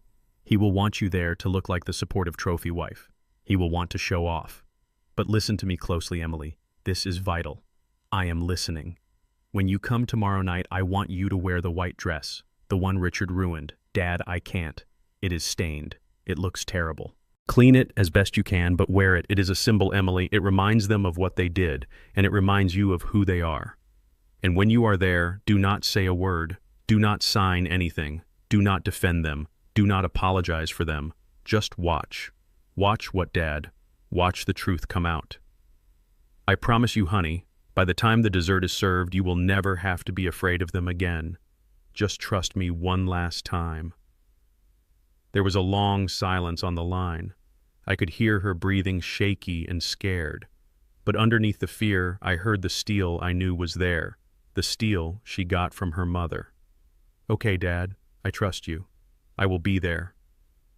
I hung up the phone and felt a wave of exhaustion hit me. It was the heavy, soul-deep tiredness of a man who has to hurt the person he loves most to save her. I was sending her into the lion's den one last time. I was setting up a stage where her husband would be destroyed in front of her eyes. It was cruel. It was necessary. I sat down on the edge of my bed in the dark apartment. The streetlights from outside cast long shadows across the floor. Tomorrow night the lights would be bright. Tomorrow night there would be no shadows left to hide in. Richard Sterling wanted a savior. Braden Sterling wanted a payday. I was going to give them exactly what they deserved. I patted the pocket with the USB drive one more time. The weapon was loaded. The trap was set. The invitation was sent. All that was left to do was wait for the curtain to rise. I closed my eyes and whispered a prayer to Martha. Forgive me for what I am about to do, but I am going to bring the house down. The Grand Plaza Ballroom was not merely a room, it was a statement of absolute power. The ceiling soared 30 feet high, adorned with crystal chandeliers that cascaded like frozen waterfalls, casting a prism of light over the polished marble floors. The air smelled of expensive perfume, chilled champagne, and the distinct metallic tang of money. I stood in the shadow of a massive Doric column holding a glass of sparkling water that I had no intention of drinking. I was wearing my stained work trousers, the ones with the fraying hem, and a flannel shirt that had seen better days in the 90s. My boots were scuffed and muddy, a stark contrast to the patent leather shoes gliding across the floor around me. To the uniformed servers who moved like ghosts with silver trays, I was invisible, a piece of debris that had somehow blown in from the service alley. But I was not debris. I was the architect of this entire evening. I checked my watch. It was 8 o'clock sharp. The heavy double doors at the far end of the ballroom swung open. Richard and Braden Sterling walked in, and for a moment they looked exactly like what they pretended to be, masters of the universe. Richard wore a tuxedo that fit him a little too tightly around the waist, the satin lapels catching the light. He walked with his chest puffed out a strut that was meant to convey dominance but only betrayed his deep insecurity.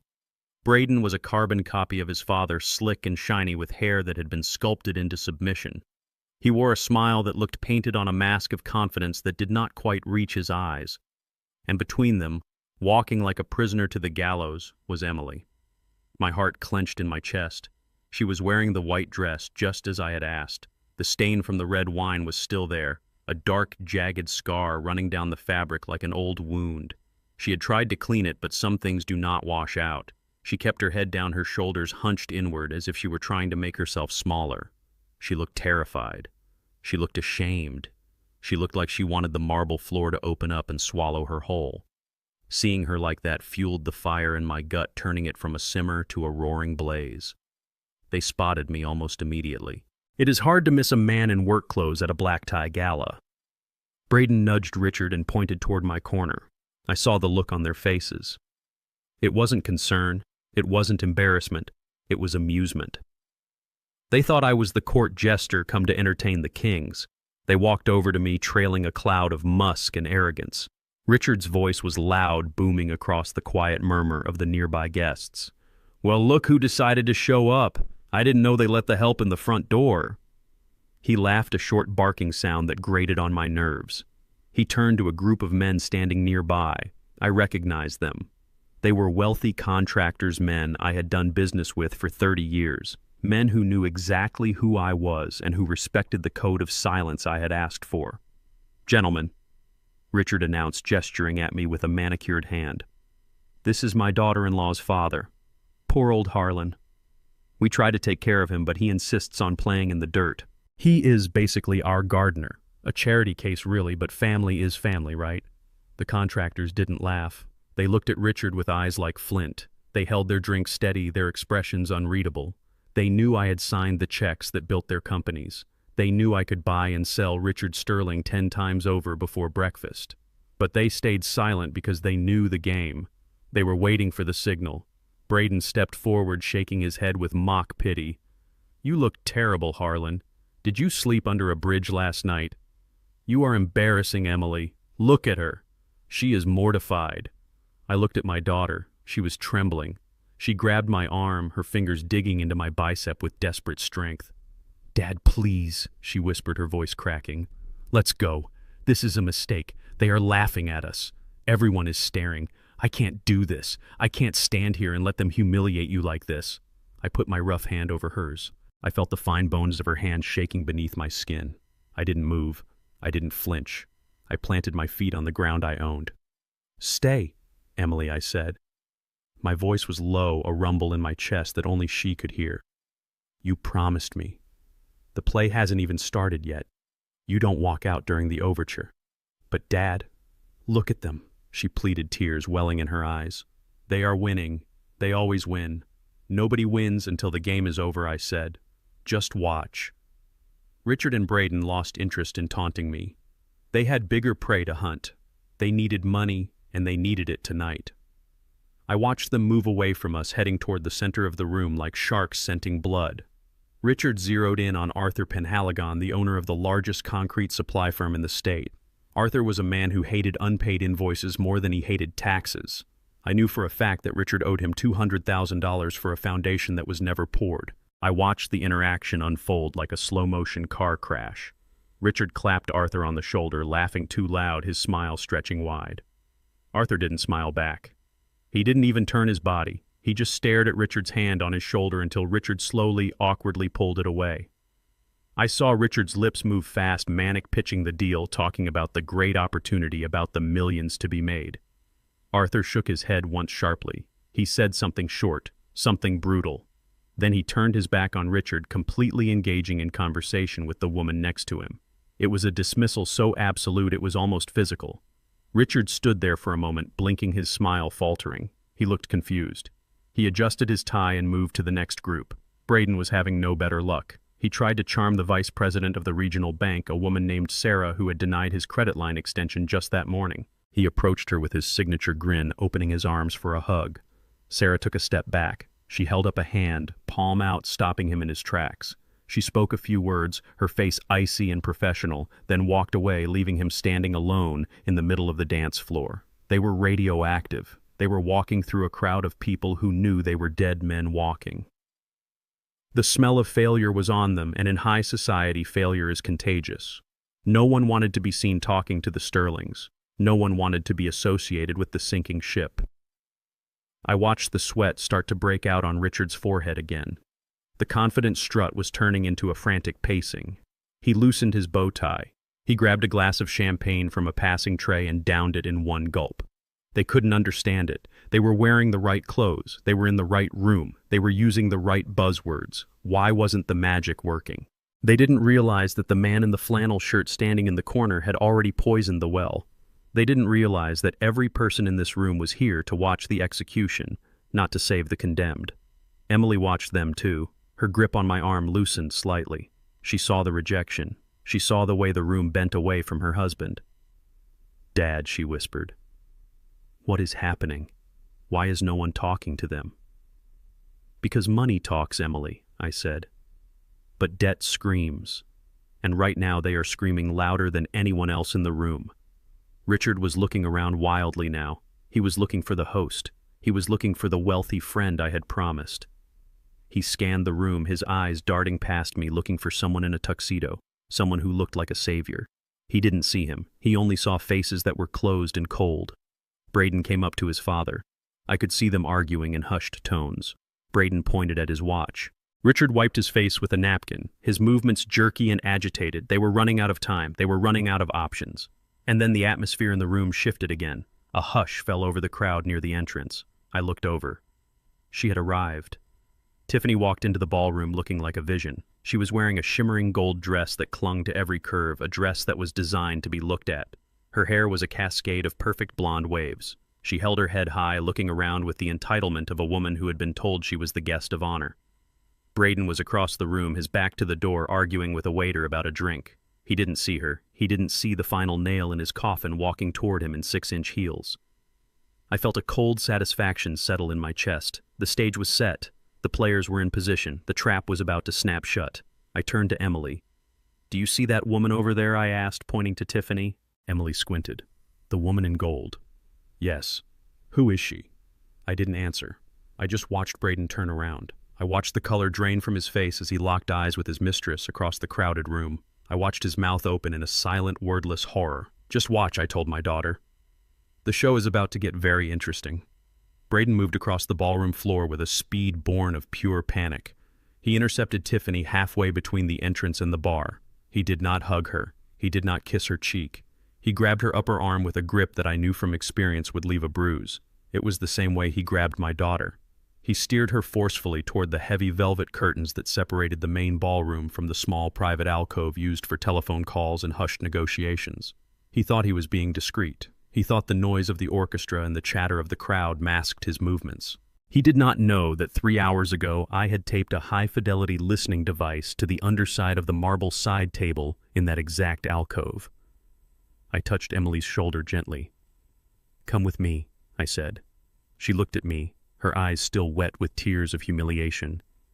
"Dad, I just want to go home. Please." "Not yet," I said. My voice was hard, not with anger at her, but with the necessity of what had to be done. There is one more thing you need to hear. Just one. Then we can go. I guided her to a quiet spot behind a large decorative fern near the catering station. It was close enough to see the curtains of the alcove, but far enough to remain unseen. I reached into my pocket and pulled out a small black receiver with a single earbud. I handed it to her. "Put this in your ear," I instructed. "What is this, Dad?" "The truth, Emily. The unvarnished, unfiltered truth. Just listen." She hesitated, her hand trembling as she took the device. She placed the earbud in her ear. I saw the moment the connection clicked. Her eyes widened. She looked at me in confusion, then she looked toward the velvet curtains where her husband had disappeared with the woman in gold. I could not hear the audio, but I knew exactly what was being said. I had rehearsed the scenario in my head 1,000 times. I watched my daughter's face. I watched the transformation happen in real time. At first there was confusion, then shock. She gasped, bringing a hand to her mouth. Inside the alcove, Braden was hissing at Tiffany. "Why are you here? Who sent you? You are going to ruin everything." Tiffany was confused, defensive. "I was invited, Braden. A scout told me I could get a contract. Let go of my arm, you are hurting me. You are going to leave right now," Braden growled. "My wife is here, my father is here. If they see us together, the deal blows up." Your wife, Tiffany, laughed, a cruel, sharp sound. "You mean the boring schoolteacher? You said you were leaving her months ago. You said she was just a placeholder until the trust fund cleared." "I am leaving her." Braden's voice rose in pitch, desperate and venomous. "I just need a few more days. She is a cow, Tiffany. She is pathetic. You think I want to be with her? She is old, and she dresses like a librarian, and I can barely stand to touch her. But she is sitting on $2 million of equity. Once I get her to sign that loan, I will have the cash. Then I will kick her to the curb. I will throw her out so fast she won't know what hit her." Emily stood frozen. The tears that had been flowing all evening stopped. They didn't just dry up. They evaporated in the heat of a sudden white-hot rage. "She is nothing to me," Braden continued, his voice dripping with disdain. "She is just a bank account with a pulse. I have to play the loving husband for 48 more hours. I have to tolerate her whining and her embarrassing father. But once that money hits the account, I am filing for divorce. And I am taking everything. She will be lucky if I leave her with a car to sleep in." I watched Emily's face change. The sadness vanished. The fear vanished. The woman who stood before me was no longer the victim who had been cowed by a wine glass at Thanksgiving. She was the daughter of Harlan Ford.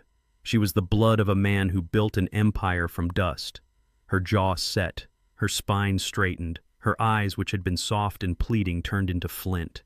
She pulled the earbud out of her ear and handed it back to me. She didn't say a word. She didn't need to. She turned and saw a waiter passing by with a tray of drinks. She reached out and took a glass. It wasn't champagne. It was a large goblet of heavy, dark red Cabernet, the same vintage Richard had used to humiliate her. She looked at the glass. Then she looked at me. She nodded once, a sharp, decisive movement. "Go get him, honey," I whispered. Emily walked across the ballroom. She didn't hunch her shoulders anymore. She didn't look at the floor. She walked with a stride that cut through the crowd like an icebreaker. People stepped out of her way, sensing the energy radiating off her. She headed straight for the velvet curtains. I followed a few paces behind, ready to intervene if Braden got violent, but I didn't think I would need to. Emily reached the alcove and ripped the curtain back. Braden and Tiffany jumped apart. Braden looked terrified, his face pale and sweating. Tiffany looked annoyed, smoothing her gold dress. Emily Braden stammered, raising his hands in a pathetic defensive gesture. "Babe, it is not what it looks like. This is a business associate. We were just discussing—" Emily didn't let him finish. She didn't scream. She didn't ask for an explanation. She stepped forward, invading his space, forcing him to back up until he hit the wall. "You are right, Braden," she said, her voice calm and deadly loud enough to carry over the sudden silence of the nearby guests. "It is business, and the business is closed. You said I was boring, Braden. You said I was a placeholder. You said I was a bank account with a pulse." Braden's eyes darted around, seeking an escape. "Emily, wait. No, you wait. You threw wine at me because you thought I was weak. You thought I would just sit there and take it because I loved you. But I don't love you, Braden. I love the man I thought you were, but that man doesn't exist." She raised the glass. Braden flinched, covering his face with his hands like a coward. "This is for the disrespect," she said. She threw the wine. It wasn't a frantic splash, it was a deliberate, calculated arc. The dark red liquid hit Braden square in the chest, soaking his white tuxedo shirt, splashing up onto his neck and face. It dripped onto Tiffany's gold dress, staining it purple. Tiffany shrieked, jumping back. Braden stood there gasping, wiping wine from his eyes. His expensive suit ruined his dignity, shattered. The entire ballroom had gone silent. Every eye was on them. The contractors, the bankers, the suppliers, they all watched as the facade of the Sterling family finally dissolved. Emily placed the empty glass on a nearby table with a delicate clink. She looked at Braden, shivering and dripping wine, and she smiled. It wasn't a happy smile. It was the smile of a woman who had just burned the bridge and enjoyed the light of the fire. "Thank you," she said. "Thank you for showing me exactly who you are. Now I know how to respect myself." She turned on her heel and walked away. She didn't look back. She walked toward me, her head held high, the wine stain on her own dress, now wearing it like a badge of honor in a war she had just won. Braden sputtered, wiping his face. "You crazy. You are crazy. You just made the biggest mistake of your life. You think you can embarrass me. You are nothing, you little witch," Richard roared. The sound tore through the stunned silence of the ballroom like a physical blow. He didn't care about the guests anymore. He didn't care about the facade of the respectable businessman. He only saw the red wine dripping from his son's face and the woman who had dared to stand up to them. The mask had fallen off completely, revealing the violent bully underneath. He lunged toward Emily, his face purple with a vein throbbing dangerously in his temple. He raised his hand. It was a backhand motion, heavy and cruel, meant to punish a disobedient child, meant to knock her to the floor. Emily flinched, bracing herself for the impact she had been conditioned to expect. But the blow never landed. I stepped in. I moved with a speed that surprised even me, fueled by a lifetime of protecting what was mine. I didn't just block him. I caught his wrist in midair. My grip was iron-forged from decades of throwing chains over cargo loads. I squeezed. I felt his radius and ulna grind together under my fingers. Richard gasped, his eyes bulging. He tried to pull away, but he was trapped.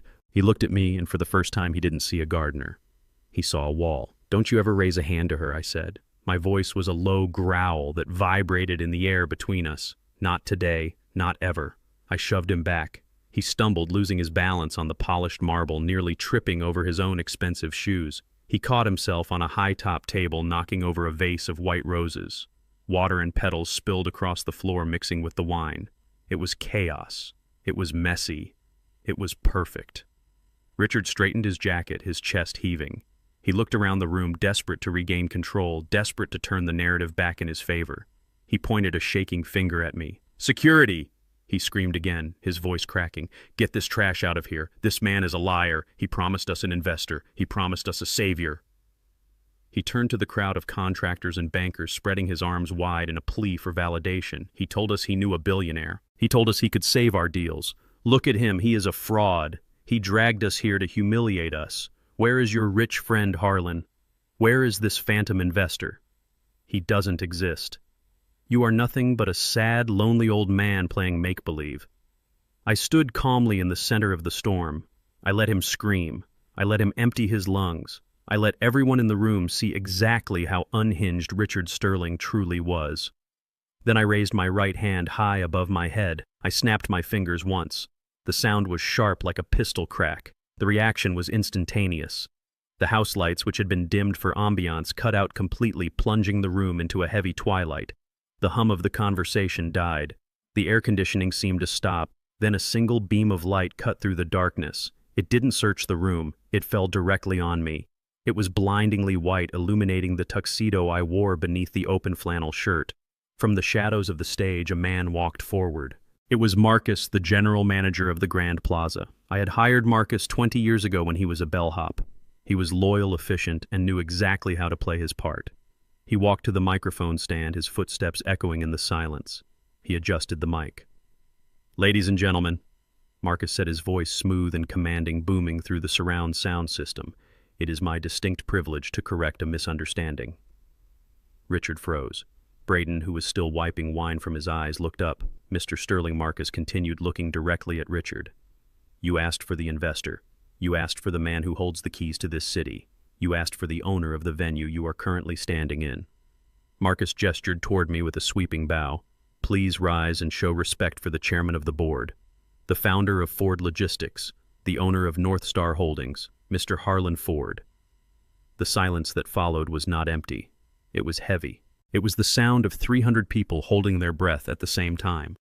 I saw Richard's jaw literally drop. His eyes darted from Marcus to me, trying to reconcile the image of the truck driver with the name he had just heard. Ford Logistics was a titan. It was the company that moved the steel for his buildings, the lumber for his houses. It was a name he feared, a name he respected, a name he thought belonged to a ghost.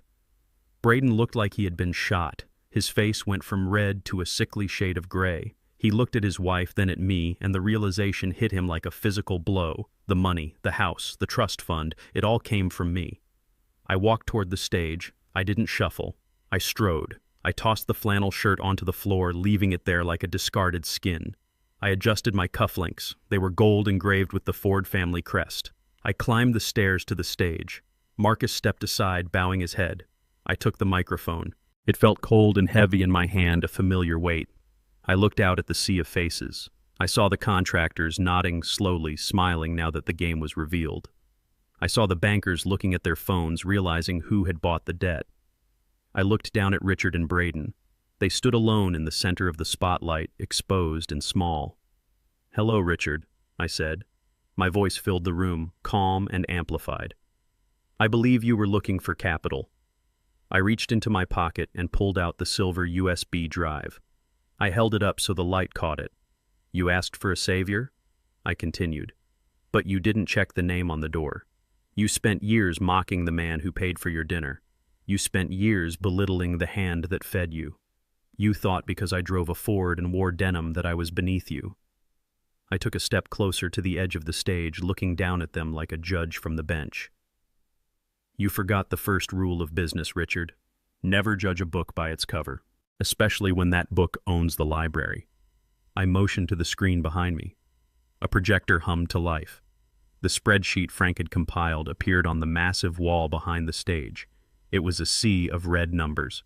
The forensic audit of the Sterling Group. "This is your ledger," I said, pointing at the screen. $12 million in defaulted bank loans. $5 million in high-interest shadow debt owed to a shell company in the Caymans.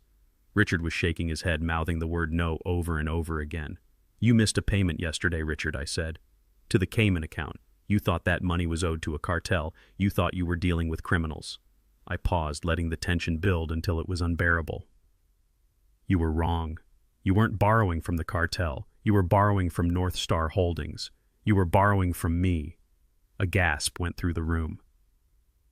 "I bought your debt, Richard. All of it.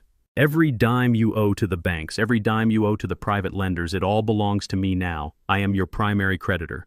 I am the chairman of the board of your bankruptcy." I looked at Braden.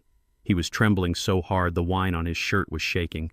"And Braden," I said, my voice dropping to a whisper that screamed, "you thought you could use my daughter's inheritance to pay for your mistress. You thought you could use my money to abuse my child." I pointed to the back of the room where Tiffany stood watching in shock. "The lease on the penthouse is canceled. The car is repossessed. The credit cards are dead." I looked back at Richard. "You have 24 hours to vacate my commercial properties. You have 48 hours to vacate your personal residence. The assets of the Sterling Group are hereby seized to satisfy the outstanding judgment." I leaned into the microphone, my eyes locking with his. "Richard Sterling, you are out of time. You are out of money. And you are out of luck. I am here to collect. And I am taking everything." The ballroom doors crashed open again, but this time it wasn't for a dramatic entrance of a socialite, it was the heavy boots of federal agents. Frank had timed it perfectly. The forensic audit on the flash drive wasn't just for show, it had been forwarded to the district attorney's office 3 hours ago. Richard tried to run. He actually tried to scramble off the stage, slipping on his expensive Italian leather soles. 2 agents caught him before he hit the floor. The click of handcuffs echoed louder than the applause he had been desperate for all night. I watched as they read him his rights. He was shouting about conspiracies, about his lawyers, but nobody was listening. The contractors he had stiffed were watching with grim satisfaction. The bankers were already on their phones liquidating what was left of his assets. Then there was Braden. He stood alone in the middle of the dance floor. Tiffany had fled the moment the police arrived, disappearing like smoke. Emily was standing next to me, her hand resting on my arm, strong and steady. Braden looked at us. He looked at the ruin of his father being dragged away. He looked at the empty champagne glasses and the spilled wine. Then he did something that made my stomach turn. He fell to his knees. He didn't just kneel, he collapsed, clasping his hands together like a penitent child. "Dad," he sobbed, tears streaming down his face, mixing with the wine stains on his shirt. "Please, you can't let them do this. I didn't know. I swear I didn't know about the Ponzi scheme. I was a victim too. You have to help me. We are family." I looked down at him. I remembered the way he had laughed when the wine hit my daughter's face. I remembered the way he had talked about her in that alcove, calling her a placeholder, a bank account with a pulse. I stepped down from the stage and walked until I was standing right in front of him. "I am not your father, Braden," I said, my voice cold enough to freeze the air in his lungs. "And my daughter is not your ATM. You made your choice. You chose the gold over the girl. Now you have neither." He reached out to grab my pant leg. I stepped back. "Frank," I said without looking away from Braden, "have security remove this man from my hotel. He is trespassing." 2 large security guards hoisted Braden up by his armpits. He was wailing now, begging Emily to look at him, begging for a second chance. Emily didn't look away. She watched him being dragged out, her expression calm, almost pitying. "Goodbye, Braden," she whispered. 3 months later, the winter had turned to spring. The frost was gone from the ground, and the air smelled of wet earth and blooming dogwood. I sat on the tailgate of my 1998 Ford F-150 watching the sun rise over the lake. I had my fishing rod in one hand and a thermos of coffee in the other. I wasn't wearing a tuxedo. I was wearing my favorite flannel shirt, the one with the patch on the elbow. The Sterling Empire was dust.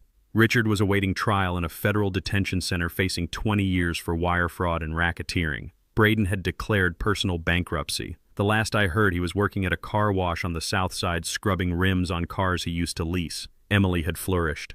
The divorce was finalized in record time thanks to the mountain of evidence Frank had compiled. She didn't take a dime of alimony. She didn't need it. She had taken over the Ford Family Foundation, turning my old money into new hope. She was building libraries in rural counties, funding scholarships for kids who grew up like me, dirt poor, but full of dreams. She drove her own car now, bought with her own salary. She wore colors again. She laughed often. I reeled in my line, checking the bait. People often ask me why I didn't just buy them out from the beginning. Why I didn't just write a check and make the problem go away. They don't understand. You can't buy respect, you can't buy character, and you certainly can't buy the truth. Money is just a tool, it is a hammer. You can use it to build a house, or you can use it to break a window. Richard and Braden tried to use it as a weapon, but they forgot that a hammer in the hands of a carpenter is a lot more dangerous than a hammer in the hands of a child. I cast the line back out into the water, watching the ripples spread. I am still just Harlan. I still drive this truck. I still change my own oil. But now when I go to sleep at night, I know that the monsters are gone. Not because they vanished, but because we faced them and we won. Sometimes you have to use a golden hammer to smash a glass house just to show everyone that the people inside were throwing stones all along. The lesson here is simple but brutal. Never mistake silence for weakness. There are people in this world who walk quietly, who dress simply, and who drive old trucks. It is easy to dismiss them. It is easy to think they don't matter. But often the quietest person in the room is the one who built the room. Integrity is not about what you show the world, it is about what you do when you have the power to destroy someone and you choose to save your family instead. Greed blinds you. It makes you see people as objects and relationships as transactions. But in the end, when the ledger is balanced, the only currency that holds its value is how you treated the people who loved you when you had nothing. If you enjoyed this story of justice and redemption, please hit that like button and share it with someone who needs a reminder that the good guys still win sometimes. Subscribe to the channel for more stories about life resilience and the power of standing your ground. And tell me in the comments, have you ever been underestimated by someone who only saw the surface? I read every single one. Until next time, keep your head up and your powder dry.